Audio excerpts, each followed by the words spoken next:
Hello, welcome to my first foray into movie reviews on the internet with Ridley Scott's Napoleon.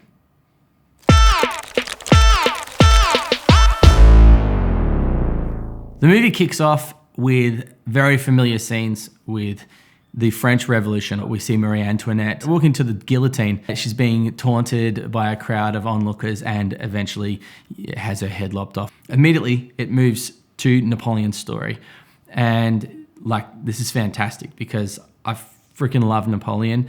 Not necessarily personally, I don't know or hold all of the same views or all those sorts of things, obviously, but as a historical figure, he's really fascinating. This is the hard part because you want to congratulate the people who made the movie and say, honestly, it looks really good.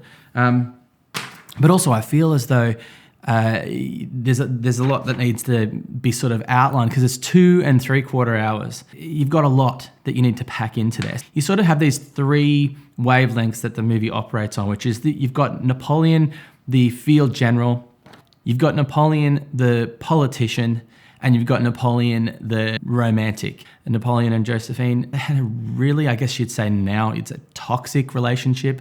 Josephine's a character that seems to have done anything she can to survive, and can you blame her in a world where people just got thrown into jail and just summarily had their heads chopped off? That's a good use of the word summarily, I think. Joaquin Phoenix is probably the best fit if you're going to cast someone famous to play Napoleon, and he does a really good job as Napoleon most of the time. I think it's a personal taste thing. I don't always love how he plays characters. Sometimes he's just like a perfect fit. There's moments where he's really good. There's lots of moments where he's really good. It's a 2.5 hour movie, and he has to go through, like I said, those 3 different sort of phases of, and especially there's a scene with a coup d'etat and he's just got to run, and his physicality is fantastic. He's just running and he slides down these stairs, and you kind of know, hearing about him, that he probably just threw his body at that and could have broken his ankle. Maybe it's because of Bill and Ted's Excellent Adventure. It's Napoleon. And the other performances I've seen of Napoleon, but it would have been great to see a bit more animation. Maybe there was that temptation to hold back because of the risk of being a bit of a caricature. Vanessa Kirby, who plays Josephine, she's fantastic as Josephine. The movie hops between these 3 things, and when it gets to her scenes, that's when the movie has the most... I can't say heart. It's just too poisonous. Their relationship's too bad. Who should get an award or a recognition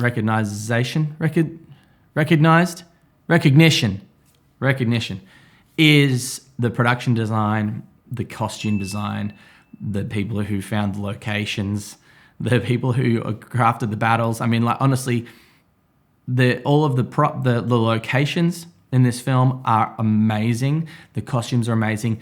The color and the tone and everything, it really feels like you are watching the best visual depiction of Napoleon that there could be. Ridley Scott's a classic director, so he's got all these great crane moves and all these smooth movements and all this different stuff, but he doesn't have this jarring feeling of here's the beautiful crane move and then here's all this chaotic, because isn't war chaotic? It's really, really good. And honestly, the battles are where this movie shines. The battles are fantastically shown. There's definitely something to be said for filmmakers who just go, we're going to the cinemas, I'm making a movie. I love the cinema experience, and who am I to applaud? But I'm definitely applauding Ridley Scott and everyone involved for making sure that a Napoleon film happened. It was something Stanley Kubrick wanted to make happen and couldn't get made, couldn't happen in his lifetime. And to see one come to the cinemas is awesome.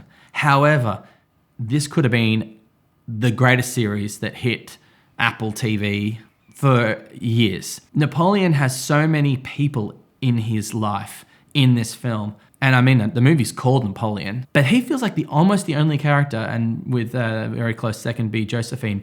Every other character feels like a prop. What happens is when they all feel like props, everything that obviously happens just doesn't feel like it has weight. Feels like you should spend more time with Robespierre, or spend more time with Paul Barras, or spend more time hearing about Joseph Bonaparte. I'm pretty sure it's Joseph Bonaparte, his brother. These are important historical figures, and we know things that happened and things that they did. It wouldn't take away from the story. It would add to Napoleon's triumphs, and it would add to the feeling of his losses, and it would, I think, show him in a greater context. Napoleon feels, for me, like it is a highlights reel of Napoleon's life, and the thing that you lose there is you realize that he is a massively consequential historical figure and a fascinating character, not just in the close-up, but in the big picture. And I think the close-up is this film, and it by virtue means that you don't get a lot other people in the frame. But in the big picture, I would have sat through a 12-hour movie to feel that all of these moments landed a bit better. The last thing I'll say about this film that I didn't love, but I understand, is they all speak English.